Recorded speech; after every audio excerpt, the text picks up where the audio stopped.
Olá, amigos do AmazonSat, estamos de volta com mais um programa Ponto de Equilíbrio. A crise da mobilidade urbana que recai sobre as principais capitais do Brasil exige a orquestração de uma série de iniciativas por parte de diversos agentes públicos e privados. Vamos à matéria que a nossa produção preparou. Acessibilidade restrita, sistema de transporte coletivo ineficiente, atual situação das vias públicas. Tudo isso tem sido citado como obstáculos para que a capital do Amazonas ofereça condições dignas de locomoção à sua população e a quem a visita. Por ter forte impacto na economia local e na qualidade de vida das pessoas, a mobilidade urbana é um assunto cada vez mais discutido em cidades como Manaus, que vivem um momento de rápido crescimento. Conceitualmente, ela visa promover qualidade para que o cidadão possa exercer o seu direito de ir e vir. O poder público passa por um momento de desafios na tentativa de fazer valer todas as diretrizes constantes na Política Nacional de Mobilidade Urbana, que prioriza o transporte coletivo e os meios não motorizados. Dentre os principais entraves, nós podemos citar especialmente o crescimento desordenado, né? Manaus, como é sabido, até por questões geográficas, ela tem em algumas zonas da sua cidade a expansão geográfica desordenada. Isso prejudica muito, porque nós temos vias que não são apropriadas em razão de terem sido oriundas de invasões, de loteamentos, e isso vem a prejudicar no planejamento quanto ao transporte público, às plataformas, causa de certa forma uma dificuldade nos planejamentos públicos, né, para que se possa levar um serviço de qualidade até a população. Projetos como o monotrilho e o BRT são apontados como a solução para a maior parte destes problemas. O BRT, por exemplo, terá 600 milhões de reais investidos em sua implantação e prevê a construção de 19 quilômetros de anel viário que deverá ligar a Zona Leste ao centro da cidade com mais rapidez. Perspectivas e desafios da SMT hoje é, sobretudo, trazer um transporte de qualidade em todos os modais para a coletividade amazonense, coletividade manauara em especial, né? Nesse caso, então, nós temos o projeto do BRT, o Bus Rapid Transit, que vai sair agora pelo Corredor Leste, saindo do T4 no Jorge Teixeira, passando pelo T5 São José, e pela Manaus Moderna, acessando o Terminal da Matriz, né? E o desafio é a integração desse novo modal, né, que se instala em Manaus, porque nós já temos a parte física planejada e para entrar em execução, temos os veículos e fazer a integração dele com os diversos outros modais, inclusive com o monotrilho. E a expectativa, sem dúvidas, é de que grandes eventos como a Copa do Mundo de 2014 venham a somar e deixem um legado positivo neste aspecto para a cidade.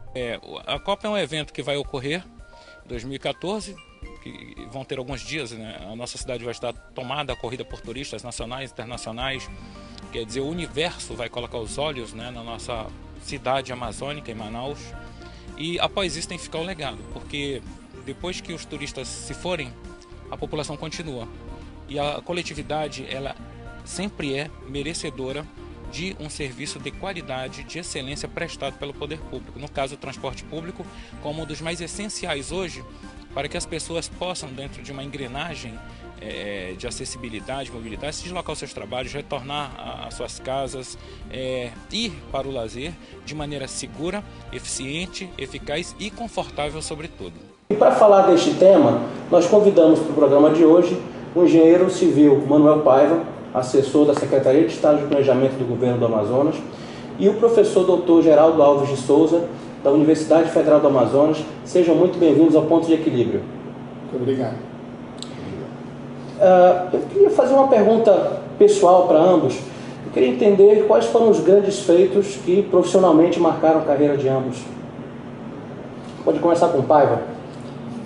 Marcelo, de todas as atividades públicas e privadas que nós passamos, a nossa melhor experiência foi na década de 80, quando nós implantamos dois importantes projetos para a cidade. Projetos que estão ligados à mobilidade urbana. Primeiro foi a implantação dos terminais de integração, que veio dar para Manaus a tarifa única do sistema. A população que antes pagava 2 ou 3 tarifas para um deslocamento, que ela saía da Alvorada para ir para a Compensa ou da Alvorada para ir para o São José, ela passou a pagar uma tarifa só por cada deslocamento com o sistema integrado. Isso no início dos anos 80, Pavão? Década de 80, não é? Também na década de 80 nós também tivemos a felicidade como gestor público, lá na Empresa Municipal de Transportes Urbanos, de implantarmos um projeto muito interessante, que atingia as pessoas que tinham que ter alternativas de não utilizar o automóvel e que não tinham coragem de enfrentar o transporte urbano convencional, que foi a adoção do transporte executivo através do micro-ônibus, que era o denominado de manecos. Era um transporte de tarifa diferenciada, onde nós queríamos atingir a classe média ou as pessoas que tinham automóvel, para que deixasse o seu automóvel e pudesse se deslocar no centro histórico da cidade e nos bairros periféricos da cidade. Foi muito sucesso, foi um sucesso e isso me orgulha como profissional, e eu tenho como ponto de referência que foi um projeto aceitável pela faixa mais populosa da população e pela uma faixa mais privilegiada da população. Professor Geraldo. Bom, a minha história é mais acadêmica. Fiz graduação na Federal de Uberlândia, fiz concurso aqui para o Departamento de Geografia. O senhor é geógrafo de formação? Eu sou geógrafo de formação, e então vim para Manaus ainda solteiro. Também posto no Departamento de Geografia da Federal aqui do Amazonas em 1993. Saí para fazer o mestrado na Unesp de Rio Claro em 1998, retornando em 2001. E em 2005 tive a felicidade de fazer parte do doutorado da COP, da Federal do Rio, iniciando, portanto, o programa de doutoramento na COP, terminando em 2009. Continuo no Departamento de Geografia, hoje estou coordenador do programa de pós-graduação em Geografia que nós mantemos com o nível de mestrado. Quando eu saí do mestrado, já estudei o transporte coletivo de Manaus, então, usando o sistema de informação geográfica, que são ferramentas para a gente estudar a distribuição espacial das linhas, no caso. Então, desde aí vem o meu interesse pela mobilidade urbana, e principalmente a partir do doutorado é que a gente insere com mais verticalidade na questão, na temática sobre mobilidade urbana. A minha primeira pergunta, diretamente falando sobre o tema, é a seguinte: nos últimos 10 anos nós constatamos um avanço econômico no Brasil, as pessoas passaram a ter um maior poder aquisitivo, então o tema mobilidade urbana acabou vindo para a ordem do dia, porque as pessoas passaram a migrar do transporte coletivo para o transporte individual. Então, em razão disso, as cidades começaram a conhecer os congestionamentos. Qual o melhor conceito de mobilidade urbana, Paiva? Marcelo, para nós termos uma mobilidade, nós temos que ter acessibilidade. E essa acessibilidade, ela tem que ser integrada e inclusiva. Esse é o grande conceito de mobilidade. Ela cabe a tudo. A quem anda a pé, quem anda de mototáxi, quem anda no táxi lotação, quem anda no transporte clandestino. Ela tem que ter acessibilidade.